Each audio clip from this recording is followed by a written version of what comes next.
गणपती बाप्पा मोरयाच्या जयघोषात घरोघरी कोरेगाव शहर आणि तालुक्यात विघ्नहर्त्याची प्रतिष्ठापना.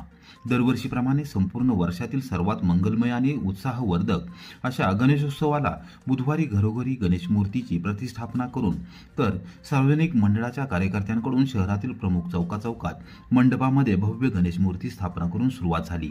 गणपती बाप्पा मोरया, मंगलमूर्ती मोरया जयघोषात आज घरोघरी दुपारी 1:54 मुहूर्तावर गणेश मूर्ती विराजमान करण्यात आल्या.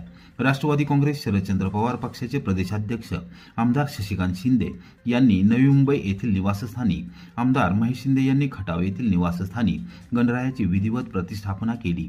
पाठीपासूनच ब्राह्मणांनी या गणेश मूर्ती प्रतिष्ठापनेसाठी लगबग सुरू असल्याचे चित्र होते. घरगुती गणेश मूर्ती स्थापन झाल्यानंतर दुपारी बाप्पाला आवडत्या उकडीच्या मोदकांचा तसेच तळणीच्या मोदकांचा नैवेद्य दाखवून आता हा उत्सव मंगलमय रीतीने 11 दिवस सुरू राहणार आहे. सर्व जनतेला गणेशोत्सवाच्या या ठिकाणी खूप खूप शुभेच्छा देतो.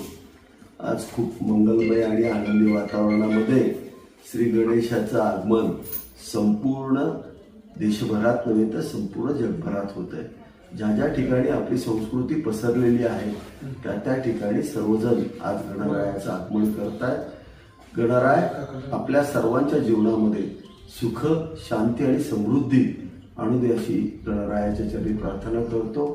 या राज्यावरती, या देशावरती येणारं संकट कुठल्याही रूपाचं असू दे, गणरायामध्ये एवढी मोठी ताकद आहे आणि आमची एवढी मोठी श्रद्धा आहे की तो या सर्व जनतेवरचं दुःख आणि संकट या ठिकाणी निवारण करेल असा विश्वास वाटतो.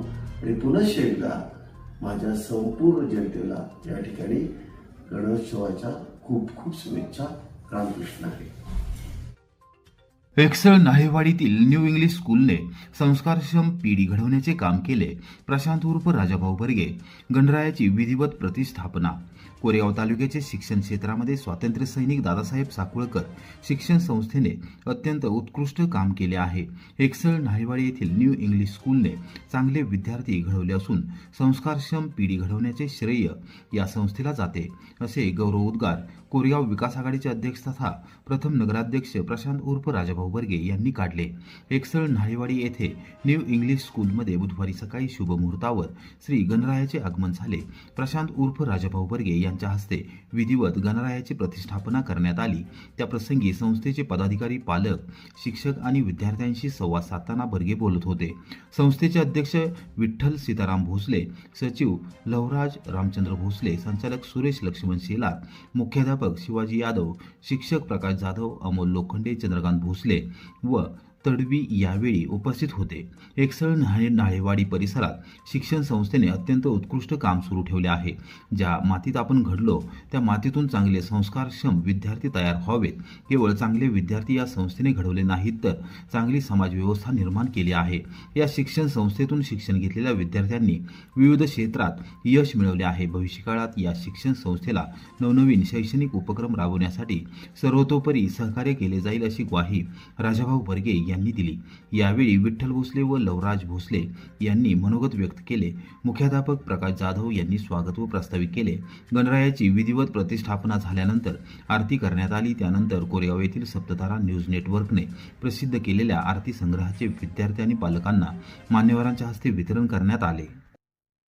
सप्ततारा आरती संग्रहाचे कोरेगावच्या बाजारपेठ येथील श्री गणेश मंदिरात प्रकाशन. गणेशोत्सवाच्या पार्श्वभूमीवर कोरेगाव येथील सप्ततारा न्यूज नेटवर्कच्या वतीने दरवर्षीप्रमाणे याही वर्षी आरती संग्रह प्रकाशित करण्यात आला आहे. बाजारपेठ येथील श्री गणेश मंदिरात लक्ष्मण कृष्णाजी तथा तात्या धायगुडे यांच्या हस्ते आरती संग्रहाचे प्रकाशन करण्यात आले. यावेळी आरती संग्रहाच्या संयोजिका मोना शहा, उल्काताई मालुसरे, शेखर रसाळ, साहिल शहा, देवानंद जमादार यावेळी उपस्थित होते. गणेशोत्सव काळात तरुण पिढीला आणि ज्येष्ठ नागरिकांना गणरायाची आरती करताना आरती संग्रहाची आवश्यकता भासते. ती सप्ततारा न्यूज नेटवर्कने पूर्ण केली आहे. अत्यंत सुबक रचना आणि छपाई असलेला हा परिपूर्ण आरती संग्रह आहे. सप्ततारा न्यूज नेटवर्कने अशाच पद्धतीने धार्मिक कार्यामध्ये सहभाग नोंदवावा असे आवाहन धायगुडे यांनी केले. आरती संग्रहामध्ये अनेक चांगल्या अशा आरती आहेत. त्याच्यामध्ये सेवागिरी महाराजांची आहे, स्वामी समर्थांची आहे, शनीश्वराची आहे, हरताळकीची आहे आणि माऊलींची आहे. असा हा दुर्मिळ असा आरती संग्रह या ठिकाणी प्रसिद्ध झालेला आहे. याबद्दल मी संयोजकांचे मनापासून अभिनंदन करतो आणि आभार मानतो. गणपती बाप्पा मोरया. पर्यावरणपूरक गणेशोत्सवाच्या पार्श्वभूमीवर सातारा जिल्ह्यातील मंत्र्यांनी दिल्या जनतेला शुभेच्छा. गणपती हे आराध्य दैवत म्हणून ओळखले जाते. गणेशोत्सवाचे महत्त्व लक्षात घेऊनच लोकमान्य टिळक यांनी स्वातंत्र्य प्राप्तीसाठी लोकसहभाग महत्त्वाचा मानून त्याला सार्वजनिक रूप दिले. कोणताही उत्सव साजरा करताना पर्यावरणाचा ऱ्हास होणार नाही याची काळजी आपण सर्वांनी घेणे आवश्यक आहे. गणेशोत्सवामधील पावित्र्य आणि पर्यावरण संरक्षण यासाठी गणेशोत्सव पर्यावरणपूरक पद्धतीने साजरा होणे ही काळाची गरज आहे.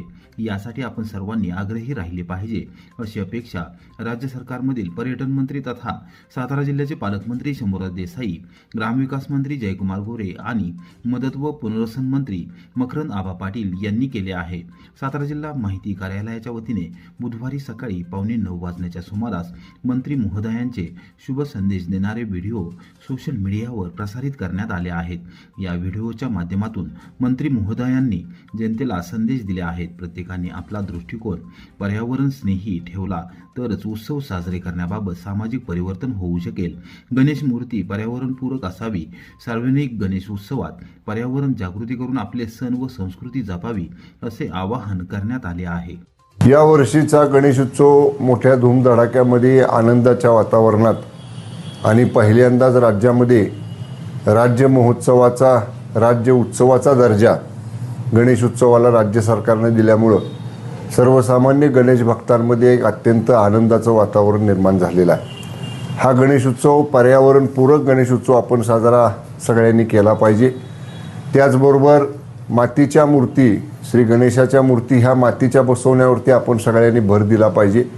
आणि विशेषतः ज्या प्लॅस्टिकसारख्या वस्तू असतात ज्या आपण सजावटीसाठी वगैरे वापरतो त्या टाळण्याचा प्रयत्न केला पाहिजे. कारण ज्यानं पर्यावरणाची हानी होते, पर्यावरण प्रदूषित होतं, अशा सगळ्या गोष्टी या गणेशोत्सव करताना आपण टाळल्या पाहिजेत.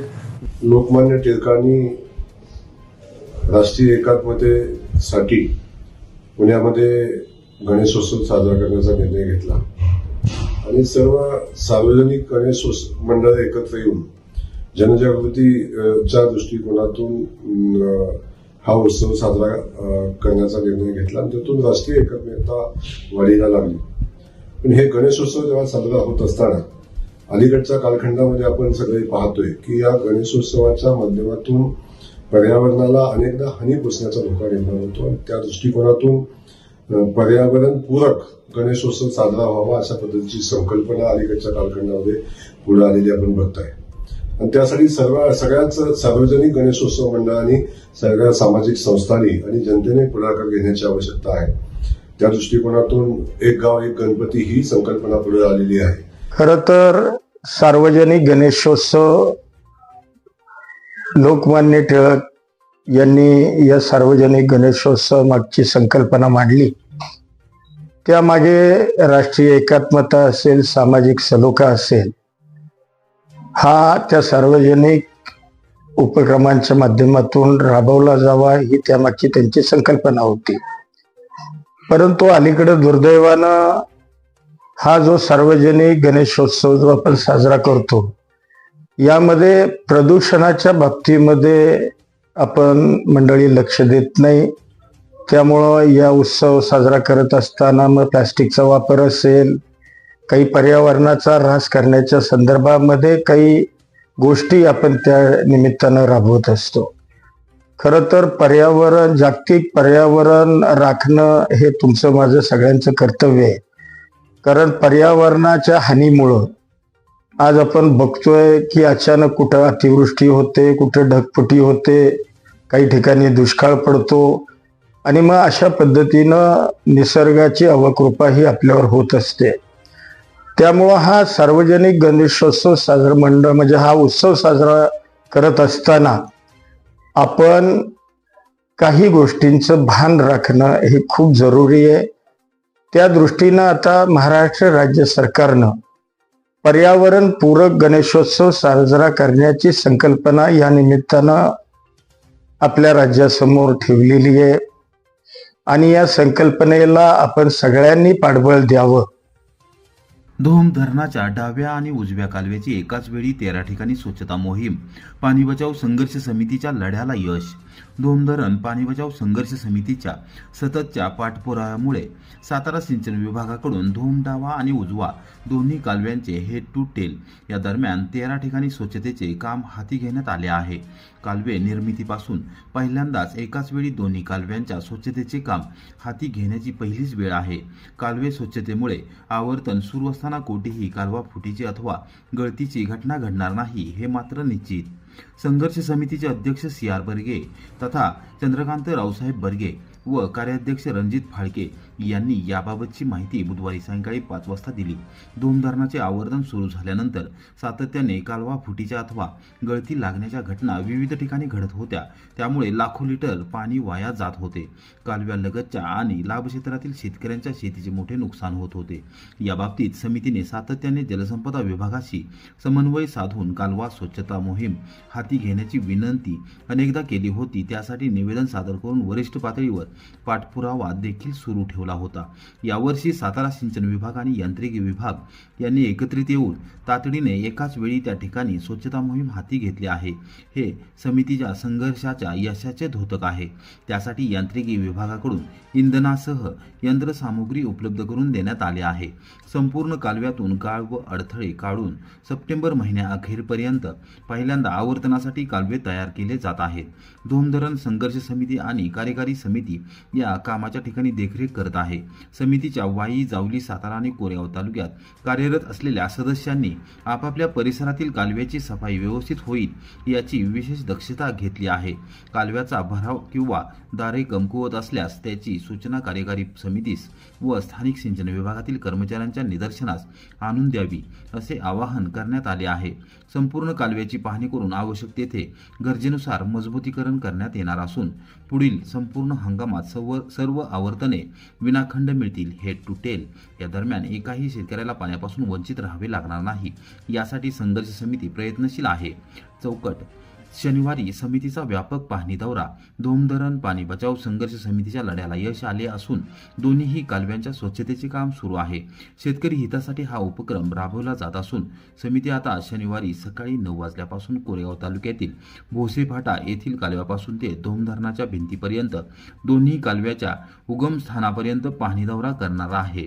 या कालावधीत लाभ क्षेत्रातील शेतकऱ्यांना कोणत्याही स्वरूपाची अडचण दिसून येत असल्यास अथवा नव्याने काही उपाययोजना सुचवायच्या असल्यास त्यांनी संघर्ष समितीशी संपर्क साधावा असे आवाहन CR तथा चंद्रकांत बर्गे यांनी केले आहे.